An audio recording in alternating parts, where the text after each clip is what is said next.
আসসালামু আলাইকুম, আপনাদের পাশে আছেন বিউটি কিচেন হোম। তো আজকে আমি আপনাদেরকে দেখাবো কী করে ঘরোয়া পদ্ধতিতে ঝটপট তরকারি রান্না করবেন।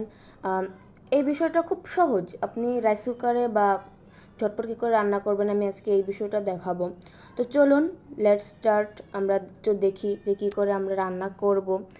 তো ফার্স্টে আমি সব কিছু কেটে ধুয়ে টুয়ে নিয়ে নিয়েছি, এখানে দেখেন সুন্দর করে দেখা যাচ্ছে। এরপরে আমি রাইস কুকার হাঁড়িটা নিয়ে নেওয়ার পরে পরিমাণ মতো লবণ, পরিমাণ মতো শুকনো মরিচের গুঁড়া, তার পরিমাণ মতো হলুদের গুঁড়া, পরিমাণ মতো রাঁধুনি মাছের মশলা। এটা দিলে স্বাদটা একটু দ্বিগুণ বাড়ে আর কি, তো আমি অ্যাপ্লাই করার চেষ্টা করি, এটা দিলে স্বাদটা অনেক বাড়ে। তারপরে পরিমাণ মতো তেল নিয়ে নেবেন। এখানে আমি হাতটা দিয়ে মেপে নিলাম, আসলে আমার মেজারমেন্ট কাপটা নাই। নেওয়ার পরে এখানে আমি সব কিছু যা কেটে রেখেছিলাম দিয়ে দিব, পেঁয়াজ, মরিচ, রসুন বাটা। এরপরে আপনার নিয়ে নেওয়ার পরে মাখাই নেব, সবগুলো সুন্দরভাবে মাখাই নিতে হবে। তারপরে মাছগুলো দিয়ে দিবেন, এখানে ছোটো মাছটি আমি অ্যাপ্লাই করছি, বরবটি, তারপরে আলুগুলো দিয়ে দেন।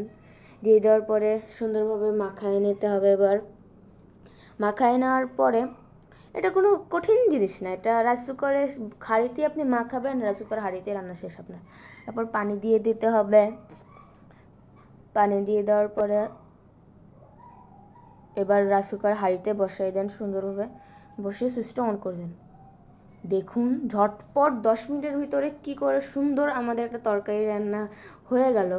তো আসসালামু আলাইকুম, আপনাদের কাছে আমি বিউটি কিচেন হোম থেকে বলতেছিলাম। আল্লাহ হাফেজ। সবাই আমাদের জন্য দোয়া করবেন এবং আমাদের পাশে থাকবেন।